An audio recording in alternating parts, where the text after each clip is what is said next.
কি? ধৈর্য। ধৈর্য এমন একটা গাছ যে গাছের চারিদিকে কাটা, কিন্তু ফলটা মিষ্টি সুস্বাদু। এই সুস্বাদু ফল খেতে হলে এই কাটাগুলো সহ্য করতে হবে। ধৈর্য। ছোট্ট ছেলে মেয়েদেরকে ননির পুতুল করে গড়ে তুলবেন না, খবরদার। ওদেরকে কষ্ট সহিষ্ণু করে গড়ে তুলবেন। সবর বাংলা জানেন তো কি? ধৈর্য। ধৈর্য এমন একটা গাছ যে গাছের চারিদিকে কাটা, কিন্তু ফলটা মিষ্টি সুস্বাদু। এই সুস্বাদু ফল খেতে হলে এই কাটাগুলো সহ্য করতে হবে। ধৈর্য। ছোট্ট ছেলে মেয়েদেরকে ননির পুতুল করে গড়ে তুলবেন না, খবরদার। ওদেরকে কষ্ট সহিষ্ণু করে গড়ে তুলবেন। আপনি থাকতেই কষ্ট করা শিখান, তার জীবনটা স্মুথ হবে, তার ক্যারিয়ারটা ব্রাইট হবে, তার ভবিষ্যৎটা সুন্দর হবে। ছেলেমেয়েরা কিছু চাইলেই সাথে সাথে দিবেন না। অনেক বাবা মা আছে এত আদর করে, এত বেশি আহ্লাদ করে, যা চায় তাই দেয়, পরে হিতে বিপরীত হয়, ঠিক কিনা? ছেলে মেয়েকে অভাব শেখান, ছেলে মেয়েকে কষ্ট শেখান, ওদেরকে সংগ্রাম শেখান, প্রতিকূল পরিবেশে কি করে টিকে থাকতে হয় এটার সবক শেখান।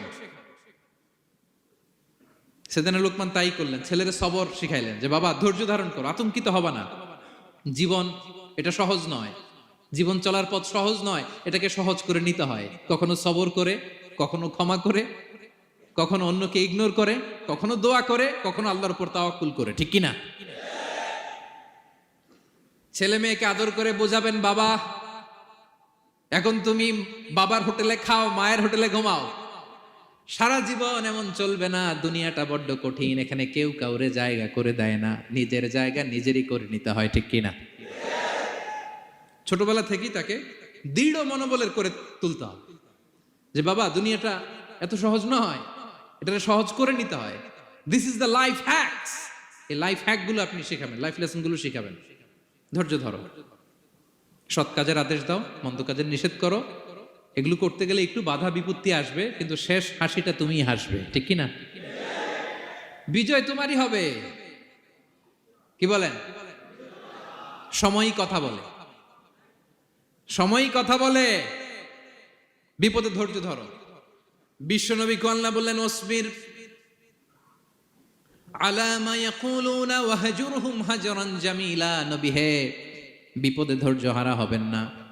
ভালো সময় সামনে আসছে, মক্কায় আপনারে কষ্ট দেয়, গণক বলে, জাদুকর বলে, পাগল বলে, মদিনাতে বিজয় আপনারই হবে, ঠিক কিনা? ছেলে মেয়ে যেন আশাবাদী হয়ে গড়ে ওঠে, হোপফুল, আতঙ্কিত যেন না হয়। কষ্ট শিখান, ধৈর্য শিখান। আচ্ছা গেল।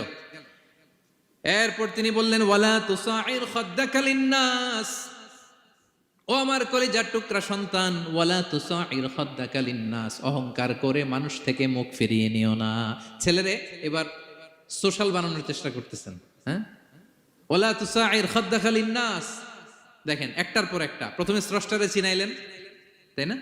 এরপরে স্রষ্টার ক্ষমতা সম্পর্কে শিখাইলেন, এরপরে আধ্যাত্মিকতা শিখাইলেন, এরপরে ইবাদত কি সেটা জানালেন, এরপরে তিনি সোশ্যাল এঙ্গেজমেন্ট কিভাবে করবেন, সোশ্যাল রিফর্ম কিভাবে করবেন শিখালেন। এবার মানুষের সাথে কিভাবে মিশতে হয় সেটা শিখাচ্ছেন। মানে পিপল ওরিয়েন্টেড হও। ওয়ালা তুসাইর খাদ্দাকা লিন্নাস, অহংকার করে মানুষের থেকে মুখ ফিরিয়ে নিও না, মুখ ছিটকাবে না। মানুষকে সম্মান করো, মানুষের সাথে মেশো, বি পিপল ওরিয়েন্টেড। আমাদের অনেক ছেলে মেয়েরা মানুষের সাথে মিশতে পারে না। দোষ কার? বাবা মায়ের, শেখায় না। একটা সময় আমাদের মনে আছে, ছোটবেলায় মেহমান আসলে আমরা এত খুশি হইতাম, কি বলেন?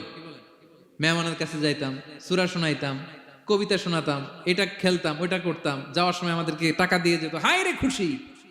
হিসেবে মেহমানের সামনে আনা যায় না। এরকম আছে না নাই? অনেক ফ্যামিলিতে এরকম আছে যে তারা সারাদিন ডিভাইস নিয়ে, এই ডিভাইস আসক্তি এত মারাত্মক পর্যায়ে পৌঁছেছে যে তারা